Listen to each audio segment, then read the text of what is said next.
Papunta po tayo ngayon sa Rastapahan ng Santo Domingo, Pampanga. Magpuputrip muna po tayo kasama ang aking mga kaibigan. So, nandito na po tayo. Ang bilis natin. Wala man po tayong ilang segundo. Nakarating na tayo. So, eto na po siya. Ayan. So, titingnan po natin yung sa taas.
Yaman na po yung karela pork silog.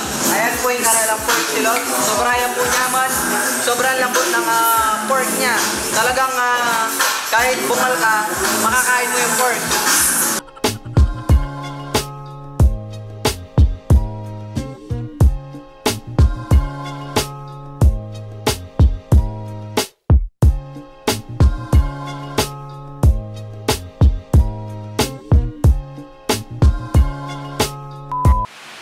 Kasama po ngayon natin ang owner ng Rastapahan. Share niya po sa atin kung paano niya nasimulan ang Rastapahan. So, paano nga ba? Nasimulan po ang Rastapahan last year lang, December 2017. Kasi dati meron na kaming tapsihan noon na ang pangalan niya ay Livestock Slogan sa mother ko. So, dati nagsara kasi wala nang nagmamanage. So, nung last year, nag-decide ulit ako na i-share yung mga produkto namin na pinag-isipan ng sa family talaga ng family business.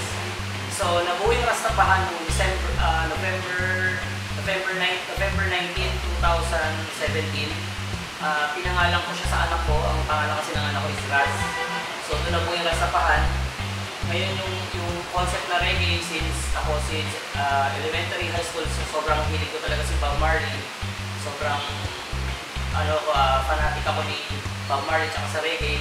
So doon ko ginawa yung concept na talagang nag-jive pa sa pangalan ng Rastapahan tapos tapsihan.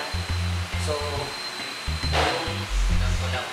pinagkulang ko siya, kaya yun. So far nag-click naman siya nung nag-start kami. So nakita ko po sa Facebook, marami na po siyang branches. Mga ilan na po? Sa ngayon, ang operational branch namin is 42. Pero ang dami pa namin mga tinatayong branches sa iba-ibang lugar. Mostly po nasa South siya, sa Cavite. Sa Cavite kami nag-start, yung main namin. Sa Imus. And then sa Laguna, meron na rin kami. Las Piñas, Batangas. Tapos ito, ang first branch namin. And then sa Bulacan. So ngayon, non-stop yung franchise. So continuous growing yung business. Yung nag-paint po dito, kaibigan niyo po ba? Isang kaibigan. Ano siya? Actually, waiter siya sa Cafe Marcelo, isang kilalang bar sa Imus. So, doon ko siya nakilala. Talagang nag-design talaga siya ng mga shoes talaga, sapatos. So ayun, nag-mural siya. So, lahat ng branches namin siya gumagawa ng mga murals.